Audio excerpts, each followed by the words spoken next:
നിയമസഭാ തിരഞ്ഞെടുപ്പിനോടനുബന്ധിച്ച് എറണാകുളം ജില്ലയിലെ വിവിധ മണ്ഡലങ്ങളിലെ തിരഞ്ഞെടുപ്പ് പ്രവർത്തനങ്ങൾ നിരീക്ഷിക്കുന്നതിനായി കേന്ദ്ര തിരഞ്ഞെടുപ്പ് കമ്മീഷൻ നിയോഗിച്ച പൊതുചെലവ് നിരീക്ഷകരുടെ യോഗം ചേർന്നു. കാക്കനാട് സിവിൽ സ്റ്റേഷൻ കോൺഫറൻസ് ഹാളിൽ ജില്ലാ കളക്ടറും ജില്ലാ തിരഞ്ഞെടുപ്പ് ഓഫീസറുമായ ജി പ്രിയങ്കയുടെ നേതൃത്വത്തിലാണ് യോഗം സംഘടിപ്പിച്ചത്. റിട്ടേണിംഗ് ഓഫീസർമാരും നോഡൽ ഓഫീസർമാരും യോഗത്തിൽ പങ്കെടുത്തു.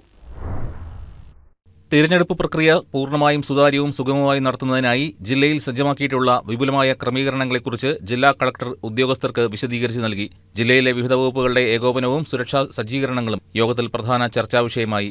തിരഞ്ഞെടുപ്പ് ചട്ടലംഘനങ്ങൾ തടയുന്നതിനും നിരീക്ഷണത്തിനുമായി ജില്ലയിൽ ഉടനീളം ശക്തമായ സംവിധാനങ്ങളാണ് ഒരുക്കിയിട്ടുള്ളതെന്ന് ജില്ലാ കളക്ടർ അറിയിച്ചു. അടിയന്തര പരിശോധനകൾക്കായി ഫ്ലൈയിംഗ് സ്ക്വാഡുകളെയും നിശ്ചിത കേന്ദ്രങ്ങളിൽ വാഹന പരിശോധനയും പണമിടപാടുകൾ നിരീക്ഷിക്കാൻ സ്റ്റാറ്റിക് സർവൈലൻസ് ടീമുകളെയും നിയോഗിച്ചിട്ടുണ്ട്.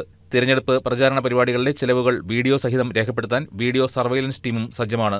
കൂടാതെ പൊതുസ്ഥലങ്ങളിലെ പോസ്റ്ററുകൾ, ബാനറുകൾ എന്നിവ നീക്കം ചെയ്യുന്നതിനും ചട്ടലംഘനങ്ങൾ തടയുന്നതിനുമായി ആന്റി ഡിഫേസ്മെന്റ് ടീമിനെയും ചുമതലപ്പെടുത്തിയിട്ടുണ്ട്. സാമൂഹിക മാധ്യമങ്ങൾ വഴിയുള്ള പരസ്യങ്ങൾ കൃത്യമായി നിരീക്ഷിക്കുമെന്നും അവയുടെ ചെലവ് ബന്ധപ്പെട്ട പാർട്ടിയുടെയോ സ്ഥാനാർത്ഥിയുടെയോ കണക്കിൽ ഉൾപ്പെടുത്തുമെന്നും ജില്ലാ കളക്ടർ വ്യക്തമാക്കി. തിരഞ്ഞെടുപ്പ് ചെലവുകളുമായി ബന്ധപ്പെട്ട കൃത്യമായ കണക്കുകൾ സൂക്ഷിക്കുന്നതിനും സുതാര്യത ഉറപ്പാക്കുന്നതിനും വിവിധ വകുപ്പ് ഉദ്യോഗസ്ഥർക്ക് കമ്മീഷൻ നിരീക്ഷകർ നിർദ്ദേശം നൽകി.